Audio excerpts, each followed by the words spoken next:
Assalamualaikum warahmatullahi wabarakatuh. Hai everyone. Sebelum itu bagaimana kabar kalian nih? Saya harap kabar kalian selalu baik ya. Kami akan menuju ke suatu tempat yang menarik untuk dibahas. Jadi stay tune ya. Dadah.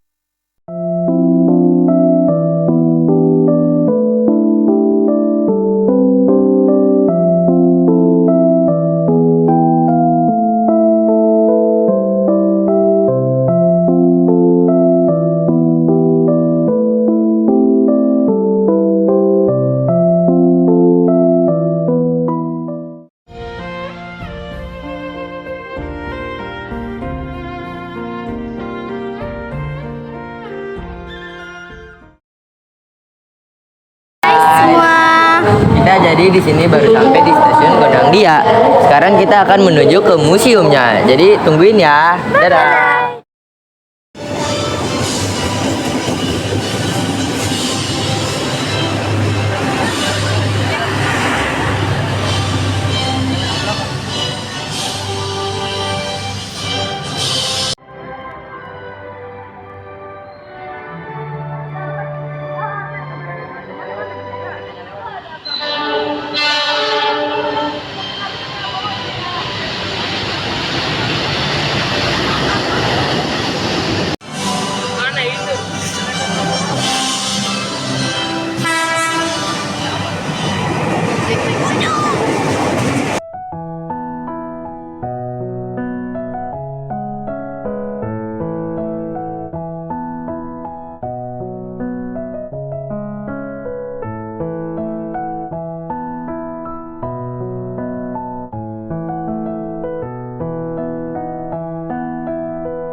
Jadi kita mau keluar stasiun Gondang Dia. Halo Alip. Kita mau keluar dulu guys. Tungguin ya.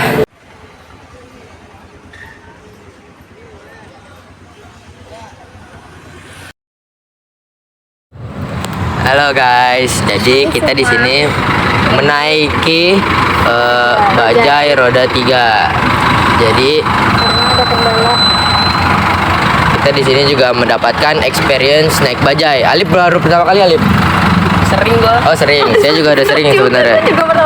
Nih jadi ada Sabila yang baru pertama kali. Amin. Enggak, gua udah Pernah. Jadi cuma Sabila doang yang baru pertama kali naik bajai. Sering. Jadi di sini ada pengalaman baru bagi Sabila.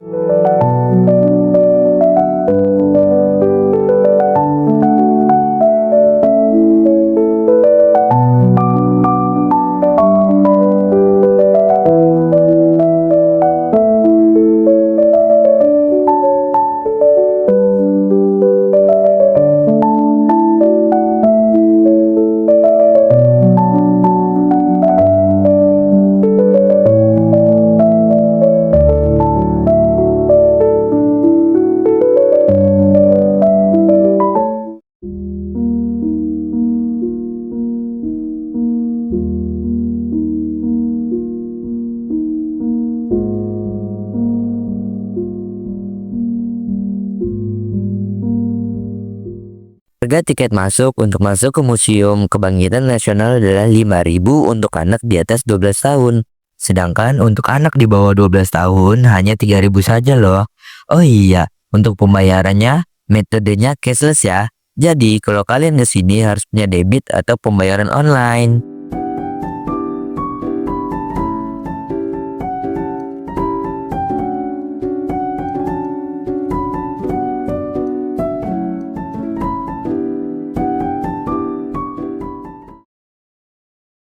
Hai guys, jadi kita sekarang sudah sampai di Museum Kebangkitan Nasional. Kita akan mempelajari apa saja sih yang ada di dalam sejarah Kebangkitan Nasional. Jadi, simak sampai akhir ya. Halo Bu Ivana dan teman-teman. Sekarang kami sudah berada di Museum Kebangkitan Nasional. Sebelum itu, kami perkenalkan satu-satu dan tugas kami apa. Perkenalkan, nama saya Zulfani Jasmine sebagai narasi. Perkenalkan, nama saya Syabila Aprilia. Saya juga sebagai seorang narasi. Perkenalkan, nama saya Kamil Ramadan Soba sebagai pembawa acara. Perkenalkan, nama saya Muhammad Alfilham sebagai kameramen. Perkenalkan, nama saya Amira, saya sebagai editor. Perkenalkan, nama saya Yunia Syafa sebagai editor. Jadi tungguin kita untuk meliputi apa saja yang ada di sejarah Museum Kebangkitan Nasional ini. Bye-bye.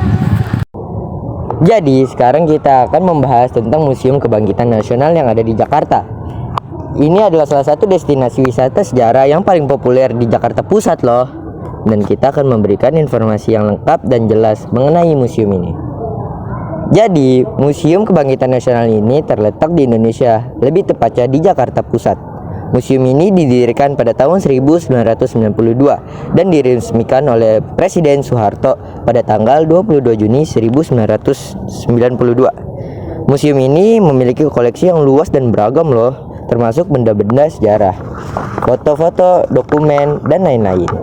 Koleksi-koleksi ini dipamerkan dalam beberapa ruangan pameran, termasuk ruang pameran sejarah kebangkitan nasional, ruang pameran perjuangan kemerdekaan, dan ruang pameran tokoh-tokoh nasional. Di ruang-ruang pameran ini, kita bisa melihat berbagai benda-benda bersejarah yang sangat menarik, seperti foto-foto para pejuang kemerdekaan, dokumen-dokumen penting, dan lain-lain. Museum Kebangkitan Nasional juga memiliki beberapa fasilitas pendukung, termasuk perpustakaan, ruang teater, serta auditorium dan perpustakaan. Perpustakaan museum ini memiliki koleksi buku-buku sejarah dan ilmu pengetahuan yang sangat luas. Sedangkan auditorium digunakan untuk menyelenggarakan berbagai acara seperti seminar, diskusi, dan pertunjukan seni. Halo teman-teman, jadi kita akan memasuki ruang pengajar. Ayo ikutin aku yuk.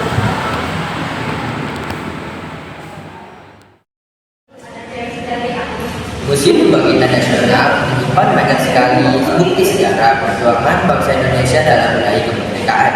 Di museum ini kita bisa melihat berbagai koleksi dan ruang bersejarah, termasuk ruang pengajar Sofia. Ruang pengajar Sofia berjumlah 12 orang yang biasanya dibantu oleh asisten pengajar yang berasal dari Universitas Sofia Jawa. Setiap tahun, pengajar Sofia mengalami perubahan karena ada yang mendapatkan hak cuti untuk pulang ke Belanda. Pengajar Sofia akan menempati ruang pengajar pada saat dalam kegiatan pembelajaran, saat istirahat, sekolah, dan sesuai kegiatan pembelajaran. Kalian tahu gak sih apa itu kepanjangannya Sofia? Sofia itu adalah School for Opleiding van Inlandse Artsen, merupakan sekolah kedokteran untuk pribumi pada zaman penjajahan Belanda. Berdirinya Sofia tidak terlepas dari peran penting para dokter di Indonesia. Pada tahun 1851, pemerintah kolonial Belanda mendirikan sekolah kedokteran yang bernama School for Opleiding van Inlandse Health and Frozen Road, sekolah untuk pendidikan dokter bedah dan bidan pribumi. Pada tahun 1902 atau 1902, sekolah ini kemudian dipindahkan ke sebuah bangunan baru yang lebih besar dan megah. Bangunan inilah yang sekarang menjadi Museum Kebangkitan Nasional. Jadi di sini ada para patung kita bisa melihat di sini bahwa di tempat ini atau di ruangan pengajar Sofia ada beberapa pengajar yang sedang berdiskusi.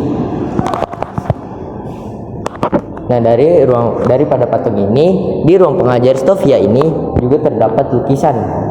Lukisan ini yang menggambarkan bahwa pada tahun tersebut bahwasanya para pengajar Sofia sedang berdiskusi.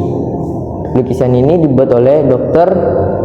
H.F. Roll pada tahun 1896 sampai 1899. Di sini ruang pengajar Sofia menjadi tempat rapat dewan pengajar yang membahas masalah Sutomo. Para pengajar berkeinginan untuk mengeluarkan Sutomo karena mendirikan perkumpulan Budi Utomo. Rapat tersebut disambut dengan aksi pelajar Stovia yang minta dikeluarkan juga dari sekolah apabila Sutomo dikeluarkan dari Stovia. Jadi disinilah para pengajar Stovia berdiskusi tentang hal-hal untuk bisa membahas selanjutnya. Nah teman-teman, di sini yang menarik ada lonceng Stovia. Di sini tuh lonceng jadi sebagai simbol untuk penanda akhir dari pembelajaran atau ada pemberitahuan tertentu. Di sini loncengnya sangat besar sekali ya. Coba kita lihat. Kalau buat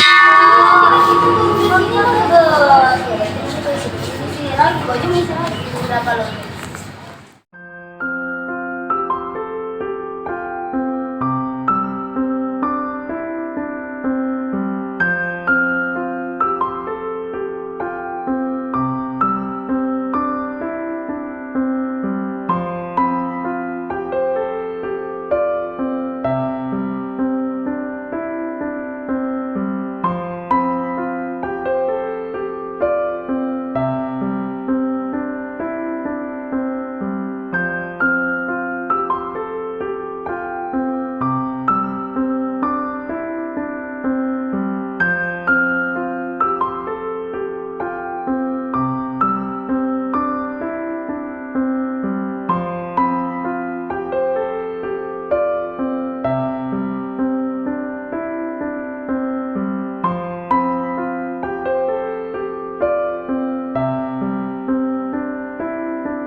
Sekarang kita menuju ke ruangan berikutnya.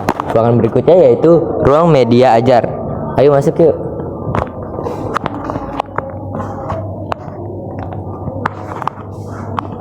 Ruang media pembelajaran Stovia Faculty Room. Pembelajaran di Stovia lebih menekankan praktek sehingga dibutuhkan media pembelajaran yang memudahkan simulasi dalam pembelajaran. Media pembelajaran ditempatkan dalam ruang tersendiri yang akan diambil oleh para pengajar pada saat akan memasuki ruangan pembelajaran. Di sini juga ada meja bedah. Meja bedah ini digunakan oleh pelajar Stovia pada saat belajar anatomi. Bahan praktek dalam bentuk jenazah manusia didatangkan dari Eropa. Lalu di sini juga terdapat mikroskop Hellish.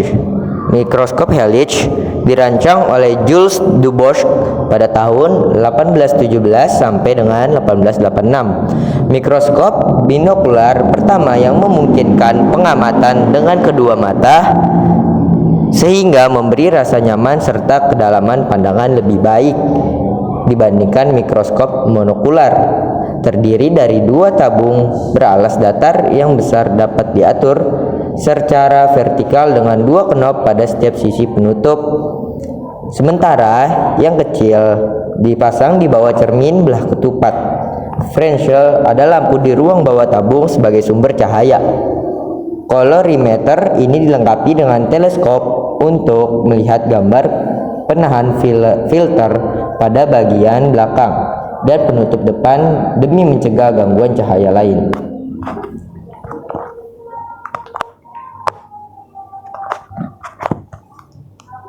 Di sini juga terdapat kerangka manusia.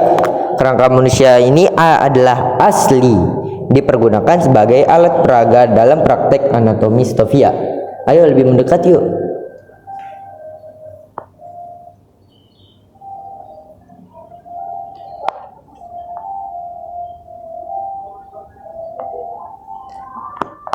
Dan yang terakhir di sini ada peta Hindia Belanda. Pelajar Stovia dituntut untuk memahami lingkungan geografis Hindia Belanda karena mereka nantinya ditugaskan di berbagai daerah dalam wilayah tersebut. Kita bisa lihat di sini adalah Indonesia sebelum merdeka ya teman-teman, Hindia Belanda. Kita ke ruangan selanjutnya yuk.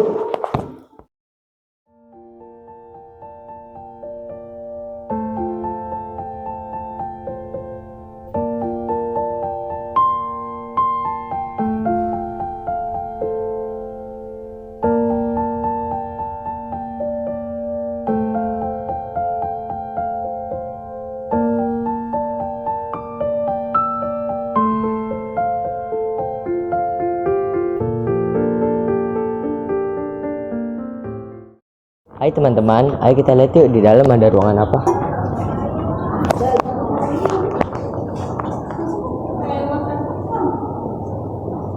Di dalam ternyata adalah seperti ruang tentang pengobatan tradisional. Saya bacakan singkatnya ya. Ruangan pengobatan tradisional, Hall of Traditional Medicine. Masyarakat Nusantara telah mengenal pengobatan tradisional sejak lama. Pengetahuan tersebut langsung diwariskan kepada secara turun-temurun. Generasi ke generasi, masyarakat tradisional mempercayai hal yang bersifat mistis atau supranatural sebagai penyebab datangnya suatu penyakit yang proses penyembuhannya melalui bantuan dari dukun atau orang yang dianggap mempunyai kemampuan menyembuhkan.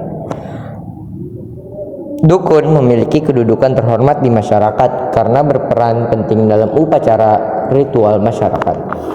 Beragam penyakit pada masyarakat tradisional melahirkan beragam profesi dukun dengan kemampuan dalam menyembuhkannya. Misalnya dukun bayi, dukun urut, dukun sunat, dan sebagainya. Masyarakat di Nusantara juga mengenal pengobatan tradisional yang bersifat herbal dengan menggunakan racikan tanaman-tanaman tertentu yang dipercaya dapat menyembuhkan penyakit. Pengetahuan tentang khasiat dan cara pembuatan obat tradisional ini dapat secara turun-temurun. Relief pada dinding Candi Borobudur, Prambanan, dan Panataran merupakan salah satu bukti pemanfaatan tanaman sebagai obat. Racikan obat herbal di Indonesia dikenal dengan nama jamu. Di sebelah juga ada dukun di Nusantara. Dukun seringkali dianggap sebagai sesosok atau orang yang menggunakan hal-hal gaib di Indonesia.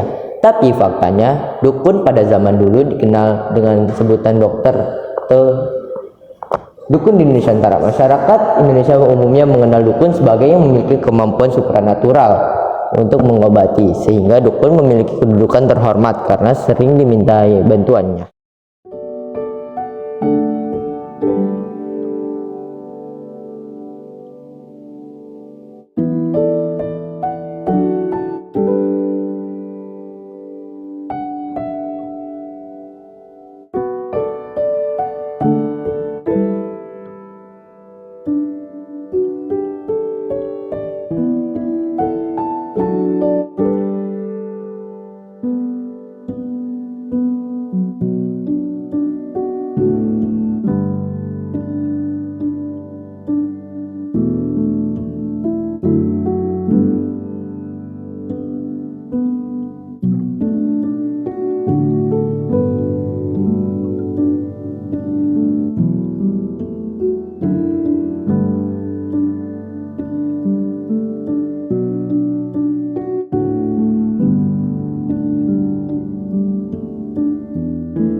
Nah, di sini adalah ruangan tentang edukasi ruang sekolah dokter Jawa.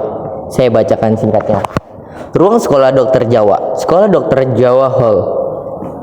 Pemerintah Hindia Belanda membuka sekolah dokter Jawa di Rumah Sakit Militer Wetervoorde.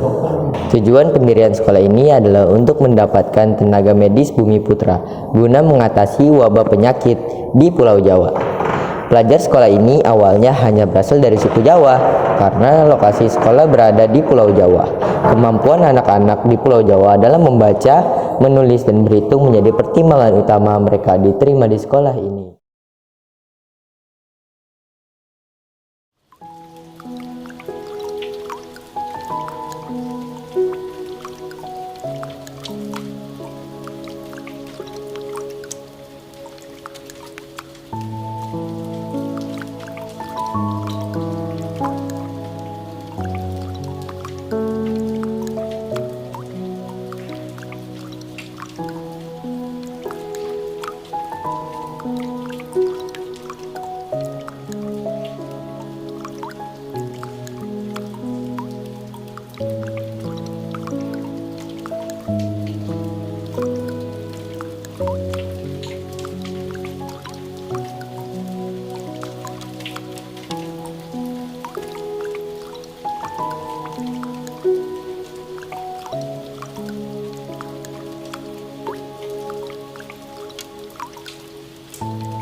Ikut aku yuk ke dalam, kita lihat apa aja yang ada di sana.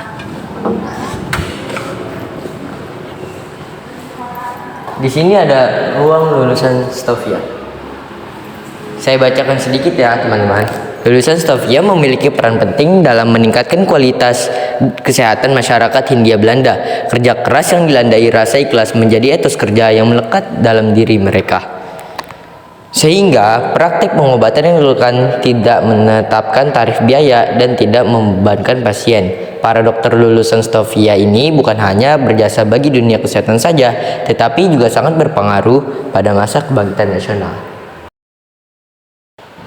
Di sini kita bisa melihat dari Mary Thomas, yaitu pelopor dokter perempuan Indonesia. Mary Thomas lahir di Likopang, Minahasa, Sulawesi Utara pada 17 Februari 1896.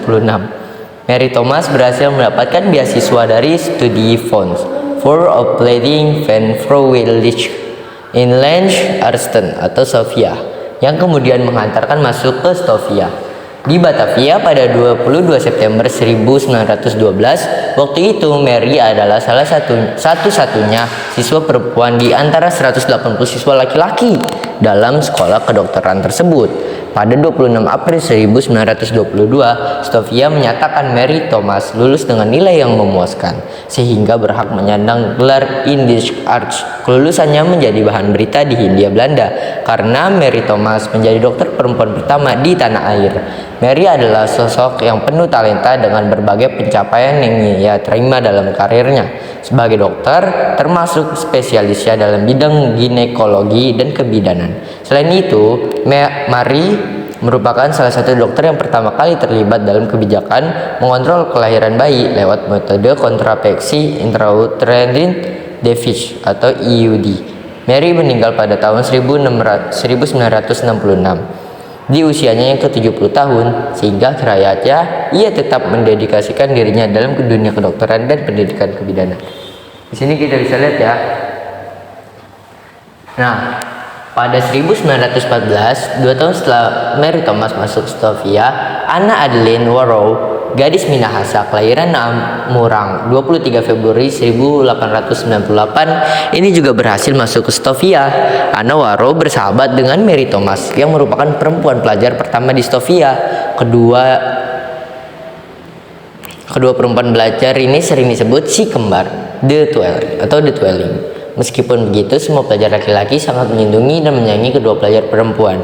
Setelah lulus dan menikah, Anna Warrow menemani suaminya ke Belanda untuk memperoleh sertifikat dokter dan mengambil spesialisasi otorinolaryngologi yang di Universitas yang ada di Universitas Leiden antara 1933 sampai 1935. Di zaman pendudukan Jepang, Anawaro menjadi dokter partikuler ahli hidung di kompleks rumah sakit Semarang bersama Dr. Sarjito. Ana memutuskan kembali ke Manado untuk bekerja di laboratorium Rumah Sakit Umum Gunung Wenang dan mengajar di Universitas Samratulangi. Anawaro meninggal di Jakarta pada tahun 1979.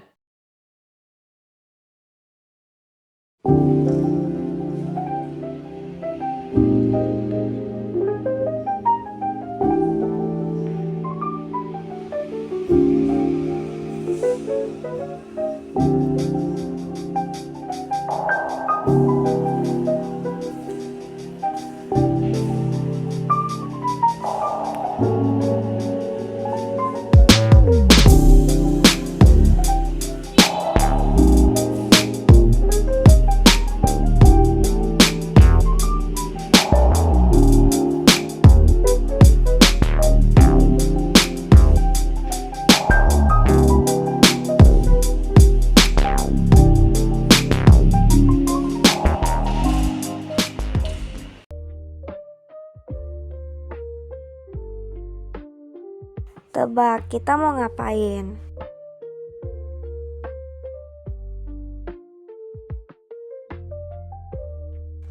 Dan yap, jadi kita pengen nonton audiovisual. Kalau kalian gak mau ke spoiler, kalian bisa pergi ke video menit 44.10. Tapi kalau kalian pengen nonton bareng kita juga, kalian jangan skip video setelah ini ya. Museum Kebangkitan Nasional berada pada sebuah komplek bangunan bersejarah peninggalan kolonial Belanda. Gedung dan megah menempati areal yang cukup luas, pernah dipergunakan sebagai tempat pendidikan kedokteran Stovia, School tot Opleiding van Inlandse Artsen, yaitu Sekolah Kedokteran Bumi Putra. Awal berdirinya pendidikan kedokteran di Indonesia ini ada kaitannya dengan pemberantasan berbagai penyakit menular, tipes, kolera, disentri, dan lain-lain yang tersebar di daerah Banyumas dan Purwokerto pada 1847. Wabah penyakit tersebut tidak dapat diberantas oleh tenaga medis pemerintahan Hindia Belanda yang jumlahnya terbatas. Begitu juga dengan cara pengobatan yang telah ada pada waktu itu, tradisional. Pengetahuan masyarakat pribumi tentang pengobatan dan kedokteran di masa itu sangatlah minim. Mereka hanya berharap kepada para dukun yang saat itu mereka percayai akan mampu menyembuhkan semua jenis penyakit yang mereka derita. Sehingga ada usul dari Kepala Jawatan Kesehatan waktu itu, Dr. W. Bosch, untuk mendidik beberapa anak bumi putra untuk menjadi dokter pribumi dan vaksinator atau mantri cacar. Selesai pendidikan, mereka harus bersedia masuk dinas pemerintahan sebagai mantri cacar. Stovia merupakan penyempurnaan dari sistem pendidikan kedokteran Sekolah Dokter Jawa yang didirikan pada tahun 1851 di Rumah Sakit Militer Weltevrede, sekarang Rumah Sakit Pusat Angkatan Darat Gatot Subroto. Sekolah Dokter Jawa menempati salah satu bangunan yang ada dalam rumah sakit militer, karena pengajarnya merangkap sebagai dokter di rumah sakit tersebut. Tahun 1899, atas usul Dr. H.F. Roll, dibangun gedung baru. Pembangunan gedung ini mendapatkan bantuan dari 3 orang pengusaha Belanda dari Delhi, yaitu P.W. Jansen, Jan Jensjus, dan H.C. van den Honner. Pada 1 Maret 1902, gedung baru tersebut mulai resmi digunakan untuk Stovia, School tot Opleiding van Inlandse Artsen, yaitu Sekolah Kedokteran Bumi Putra. Munculnya Stovia menandai berakhirnya Sekolah Dokter Jawa. Tanggal 1 Maret 1902, gedung tersebut secara resmi digunakan untuk pendidikan kedokteran dan asrama yang dilengkapi dengan berbagai macam fasilitas yang dibutuhkan oleh penghuninya. Gedung baru tersebut menjadi tempat belajar dan tempat tinggal yang menyenangkan, karena lingkungan sekitar gedung sangat asri. Halaman gedung dipenuhi hamparan rumput diselingi dengan taman-taman yang indah. Pemanfaatan gedung baru menandai terjadinya perubahan dalam sistem pendidikan kedokteran di Hindia Belanda. Sekolah Dokter Jawa diganti menjadi School tot Opleiding van Inlandse Artsen atau STOVIA atau Sekolah Dokter Bumiputra dengan masa pendidikan 9 tahun. Kurikulum pendidikan di STOVIA disesuaikan dengan School voor Officieren van Gezondheid di Utrecht, sehingga lulusan STOVIA diharapkan sama dengan lulusan sekolah serupa di Eropa. Pelajar STOVIA yang sudah menyelesaikan pendidikannya mendapatkan gelar Inlandsarts atau Dokter Bumiputra. Mereka diangkat menjadi pegawai pemerintah dan ditempatkan di daerah-daerah terpencil untuk mengatasi berbagai macam penyakit menular. Dokter-dokter muda ini akan dibekali dengan tas kulit yang berisi alat-alat kedokteran dan uang saku untuk perjalanan menuju lokasi tugas. Tanah yang digunakan untuk membangun gedung STOVIA berbentuk persegi panjang yang tidak sempurna. Bangunan di bagian timur dimanfaatkan untuk kantor direktur, kantor dewan pengajar, tata usaha, poliklinik, dan ruang kelas. Bangunan di bagian utara, barat, dan selatan dimanfaatkan sebagai asrama yang dilengkapi dengan kamar mandi. Pada bagian tengah halaman, terdapat 3 bangunan yang dimanfaatkan untuk praktek fisika dan kimia, kegiatan senam atau gimnastik, dan ruang rekreasi. STOVIA menjadi lembaga pendidikan pertama yang menjadi tempat berkumpulnya para pelajar dari berbagai wilayah karena pemerintah memberi kesempatan yang sama untuk menjadi pelajar STOVIA kepada semua anak Bumiputra yang memenuhi syarat. Pelajar STOVIA umumnya memiliki kecerdasan yang cukup tinggi karena persyaratan untuk masuk menjadi pelajar STOVIA harus melalui proses yang sangat ketat dan selektif. Seiring dengan perkembangan zaman, gedung STOVIA dianggap tidak representatif lagi untuk dijadikan sebagai tempat pendidikan dokter. Karena itu, pemerintah Hindia Belanda membangun gedung baru di Salemba yang bernama Centrale Burgerlijke Ziekeninrichting. Sekarang menjadi Rumah Sakit Cipto Mangunkusumo dan sebagian lagi menjadi Fakultas Kedokteran Universitas Indonesia. Gedung tersebut menjadi tempat pendidikan kedokteran merangkap rumah sakit. Peralatan kedokteran yang ada di dalamnya sama dengan yang ada di Eropa.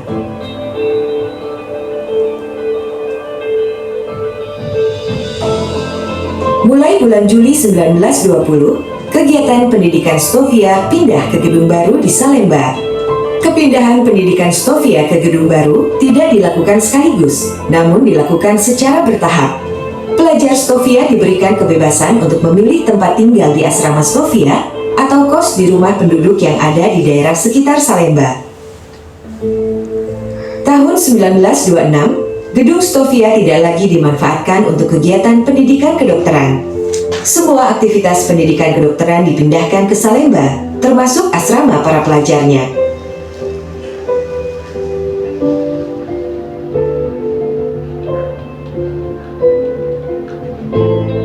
Pemerintah kolonial Hindia Belanda kemudian memanfaatkan gedung STOVIA sebagai tempat pendidikan sekolah Meer Algebrei Lager Onderwijs atau MULO, Algemeen Middelbare School atau AMS, dan sekolah apoteker. Pada masa pendudukan tentara Jepang tahun 1942 sampai 1945, gedung ex-STOVIA ini oleh pihak Jepang digunakan sebagai tempat penampungan bekas tentara Belanda sebagai tawanan perang Batalion 5 ex-KNIL. Setelah Jepang menyerah terhadap sekutu, ex-serdadu KNIL yang sebagian besar berasal dari Ambon menghuni gedung ex-STOVIA sampai tahun 1973. Guna memfungsikan Gedung Kebangkitan Nasional sebagai museum, maka museum-museum yang ada yaitu Museum Budi Utomo, Museum Kesehatan, Museum Pers, dan Museum Pergerakan Wanita yang dikelola oleh Pemda DKI dilebur menjadi satu, menjadi Museum Kebangkitan Nasional. Begitu juga kantor-kantor yang terdapat di dalamnya yang dikelola oleh pihak swasta, kemudian dipindah keluar gedung. Dan bekas ruangan perkantoran tersebut dipergunakan untuk pengembangan pameran tetap museum. Pada tanggal 27 September 1982, pengelolaan Gedung Kebangkitan Nasional dialihkan kepada Departemen Pendidikan dan Kebudayaan. Lalu pada tahun 1983, Menteri Pendidikan dan Kebudayaan mengeluarkan surat keputusan yang menetapkan gedung ini sebagai bangunan cagar budaya. Museum Kebangkitan Nasional sangat mendukung dan mengaplikasikan Undang-Undang Pemajuan Kebudayaan, sehingga Museum Kebangkitan Nasional bukan hanya sebagai ruang rekreasi dan edukasi saja, tetapi juga menjadi ruang publik masyarakat untuk beraktivitas dan bertukar ide gagasan, serta sebagai wadah menyalurkan kreativitas masyarakat yang tentunya memajukan dan melestarikan kebudayaan Indonesia. Peristiwa bersejarah di Gedung Kebangkitan Nasional. Bulan Desember 1907, Dr. Wahidin Sudirohusodo mengadakan ceramah tentang studi fonds atau beasiswa di hadapan pelajar Stovia. Tanggal 20 Mei 1908, pelajar Stovia mendeklarasikan berdirinya organisasi modern pertama, Budi Utomo. Tanggal 7 Maret 1915, pelajar Stovia mendirikan organisasi kepemudaan pertama, Trikoro Darmo. Tanggal 6 April 1973, gedung Stovia mulai dipugar oleh pemerintah DKI Jakarta. Tanggal 20 Mei 1974, Presiden Soeharto meresmikan pemanfaatan Gedung Kebangkitan Nasional. Tanggal 27 September 1982, dialihkan pengelolaannya oleh Departemen Pendidikan dan Kebudayaan. Tanggal 12 Desember 1983, Menteri Pendidikan dan Kebudayaan menetapkan bangunan bersejarah Gedung Kebangkitan Nasional sebagai cagar budaya. Tanggal 7 Februari 1984, pemerintah melalui Menteri Pendidikan dan Kebudayaan menyelenggarakan sebuah museum di dalam Gedung Kebangkitan Nasional dengan nama Museum Kebangkitan Nasional. Tanggal 13 Desember 2001, Museum Kebangkitan Nasional menjadi unit pelaksana teknis di bawah Kementerian Kebudayaan dan Pariwisata. Tahun 2012 sampai sekarang, Museum Kebangkitan Nasional menjadi unit pelaksana teknis di bawah Kementerian Pendidikan dan Kebudayaan. Tahun 2013 menjadi cagar budaya nasional.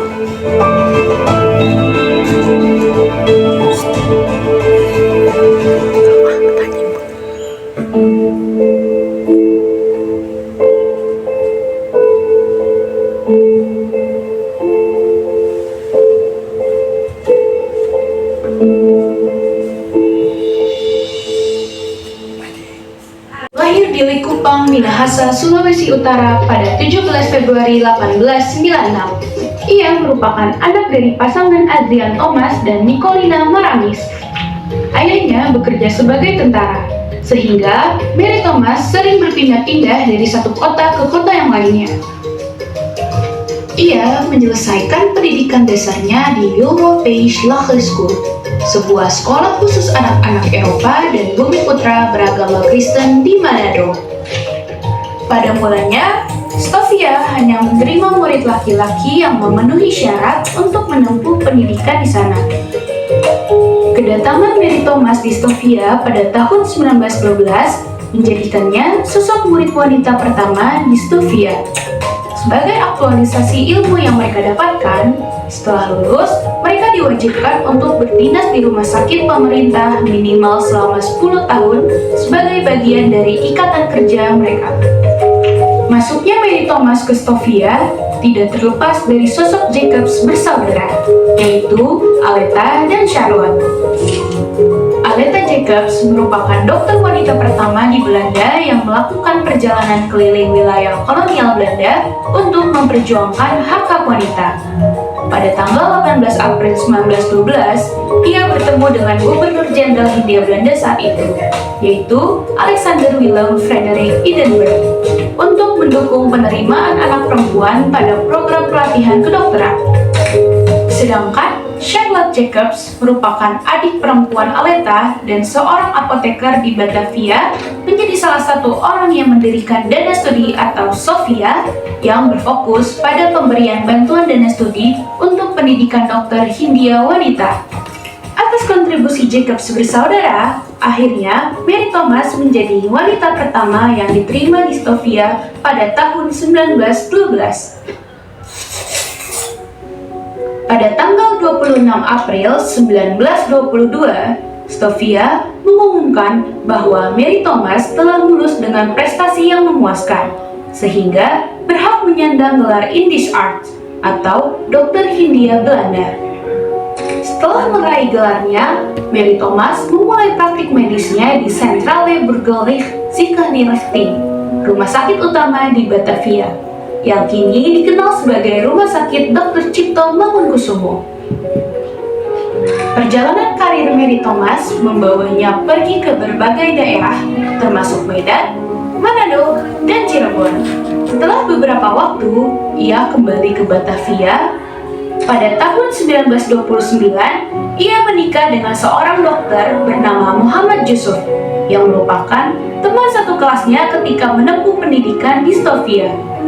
Setelah menikah, keduanya pindah ke Padang, Sumatera Barat, di mana Mary melanjutkan praktik medisnya. Setelah kepindahannya, Mary mendirikan sekolah kebidanan pertama di Sumatera pada tahun 1950, yang mana merupakan sekolah kebidanan kedua di Indonesia. Mary Thomas dikenal sebagai dokter pertama yang menangani program alat kontrasepsi yang dipasang dalam rahim. Alat kontrasepsi tersebut bernama IUD, yang merupakan sebuah alat kontrasepsi berbahan plastik yang memiliki bentuk seperti huruf T dan dipasang di dalam rahim untuk mencegah kehamilan. Pada saat itu, Mary Thomas memperkenalkan IUD untuk menekan angka kelahiran di Indonesia. Hingga saat ini, IUD atau yang lebih dikenal dengan sebutan spiral masih menjadi salah satu pilihan jenis KB yang digunakan masyarakat Indonesia. Mary Thomas tidak hanya dikenal oleh masyarakat Indonesia. Eksistensi Mary Thomas meluas hingga negara Belanda. Bahkan, kelulusan Mary Thomas menarik perhatian publik di berbagai lapisan masyarakat. Prestasinya mencapai titik di mana kelulusannya bahkan diabadikan dalam surat kabar Belanda.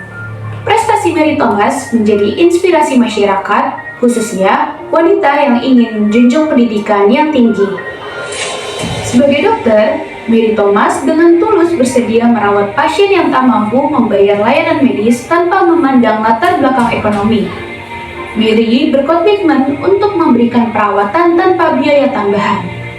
Tindakan belas kasihnya menciptakan iklim kesehatan yang inklusif dan adil. Mary Thomas membuktikan bahwa kesehatan adalah hak semua orang, bukan hak istimewa yang terbatas oleh kantong. Atas kisah inspiratifnya tersebut, Google mempersembahkan Mary Thomas sebagai tokoh inspiratif dengan latar belakang khusus pada bidang kebidanan. Desain unik ini untuk merayakan dedikasinya merawat pasien tak mampu dan memancarkan semangat kemanusiaan. Doodle tersebut menjadi penghargaan visual atas kontribusi berharga Mary dalam pelayanan kesehatan yang inklusif. Melalui karyanya, Google menghormati sosok dokter baik yang mengubah pandangan terhadap akses kesehatan. Mari terinspirasi oleh kisah luar biasa Mary Thomas. Melalui keberanian wanita, kita mampu membangun perubahan inklusif yang mengukir jejak positif bagi generasi mendatang.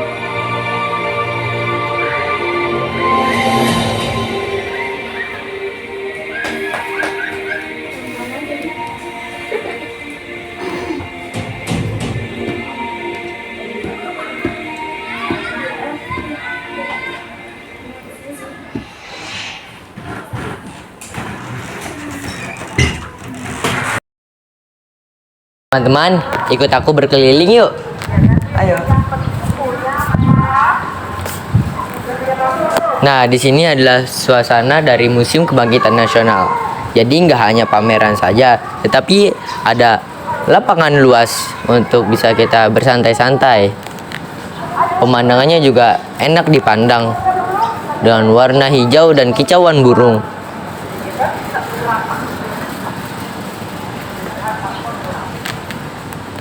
Lihat teman-teman, bagus sekali kan?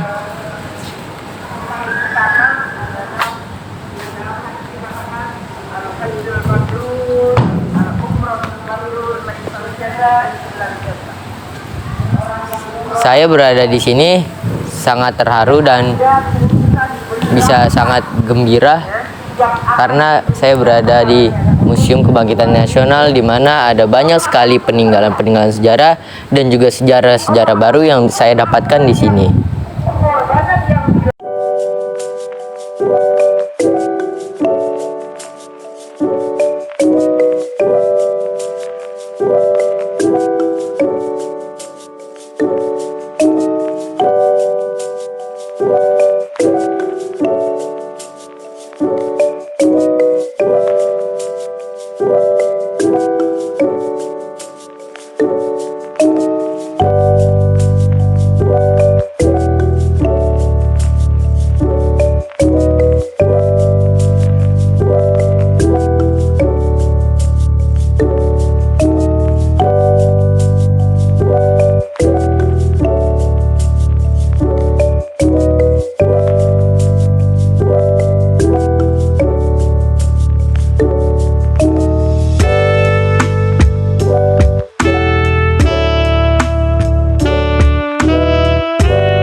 Museum Kebangkitan Nasional buka setiap hari, kecuali hari Senin dan libur nasional. Jam operasional museum ini adalah jam pukul 8 hingga pukul 16 atau pukul 4 sore. Pengunjung dapat membeli tiket masuk dengan harga yang terjangkau. Untuk di atas umur 12 tahun, dikenakan dengan biaya Rp5.000. Museum Kebangkitan Nasional adalah salah satu destinasi wisata sejarah yang paling populer di Jakarta.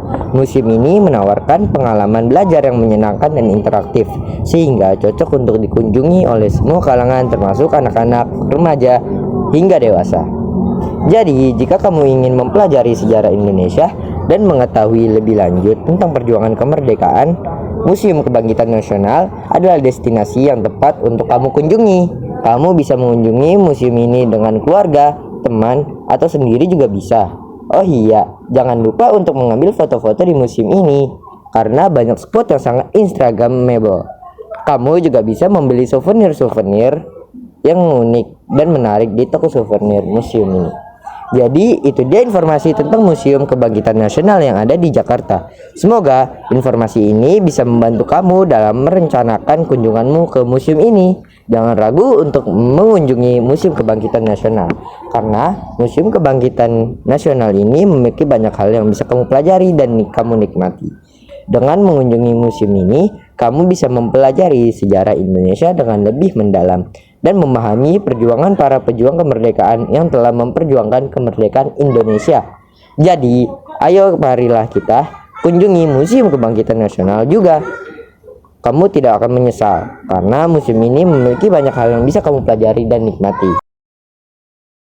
Kami dari kelompok 2 kelas 8D mengucapkan banyak-banyak terima kasih kepada Ibu Ivana, karena dengan pembelajaran ini kami bisa datang ke Museum Kebangkitan Nasional. Di sini kita bisa mengambil banyak pelajaran.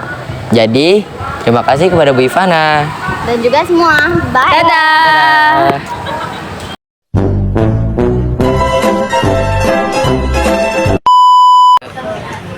Ayo guys, kita masuk ke... Aduh, gue lupa ini aja.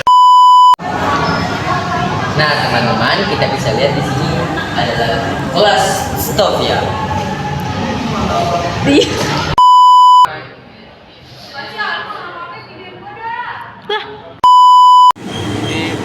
Backlight.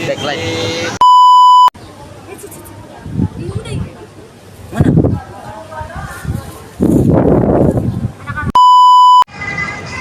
Assalamualaikum warahmatullahi wabarakatuh.